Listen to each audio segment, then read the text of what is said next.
சமீப காலத்துல சமூக வலைதளங்கள்ல Facebook, வாட்ஸ்அப்ல அதிகமான மருத்துவ உதவிகள் கேட்டு வரக்கூடிய விண்ணப்பங்களை நம்ம பார்த்துட்டு இருக்கோம். Facebookல யாரெல்லாம் பிரபலமா இருக்காங்களோ அவர்களை நாடி வரக்கூடிய மருத்துவ உதவிகளை Facebookல பதிவு செஞ்சுட்டு இருக்காங்க. ஒரு விஷயத்துல இந்த தனிநபர்கள் செய்யக்கூடிய விஷயம் பாராட்டத்தக்கக்கூடிய ஒரு அம்சமாக இருந்தாலும் கூட இந்த சமுதாயம் எங்கே போய் நின்றுட்டு இருக்கோம் அப்படிங்கிற ஒரு சின்ன ஒரு கவலையும் இதுல ஏற்படுது. இயக்கங்களாக, சமுதாய பிரதிநிதிகளாக அல்லது சமுதாயத்தை வழிநடத்தக்கூடிய இயக்கங்கள் இதுல என்ன செய்யணும் அப்படிங்கறத பத்தி நம்ம கொஞ்சம் ஆழமா யோசிக்கணும் அப்படின்னு நினைக்கிறேன். indiazakat.com என்ற ஒரு இணையதளத்தின் மூலம் கிரவுட் ஃபண்டிங் அப்படிங்கிற ஒரு விஷயம் சமீப காலமாக பரவலா இருக்கு.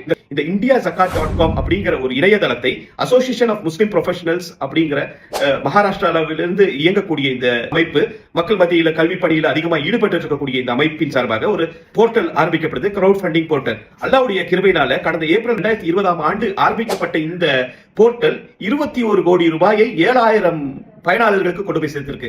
அது மருத்துவ உதவிகள், கல்வி உதவிகள், வாழ்வாதார உதவி என சொல்லி பல தரப்பான தேவையுள்ள மக்களுக்கு அவர்களுக்காக 21 கோடி ரூபாய் கொண்டு போய் சேர்க்கப்பட்டிருக்கு அப்படிங்கிறது ஒரு பெரிய ஒரு செய்தியா இருக்கு. இது போன்ற ஒரு டிரான்ஸ்பரன்சியை இந்தியா சக்காத்துல இருந்து நமக்கு பெற வேண்டிய ஒரு படிப்பினை என்னவென்று சொன்னால், ஆயிரக்கணக்கான பணிகள் செய்தாலும் மக்களுக்கு தேவையான, மக்களுக்கு செய்ய வேண்டிய பணிகள், வட்டியை பத்தி இந்த ஆயிரக்கணக்கான பொதுக்கூட்டங்கள் பேசுவது இந்த வட்டியை ஒழிப்பதற்கான தீர்வாக ஆகாது. அதற்கான உண்மையான தீர்வை நோக்கி இயக்கங்களும் செல்வந்தர்களும் செல்ல வேண்டும் என்பதுதான் இந்த வீடியோவின் மூலம் நம்ம சொல்லக்கூடிய ஒரு செய்தியாக இருக்கு.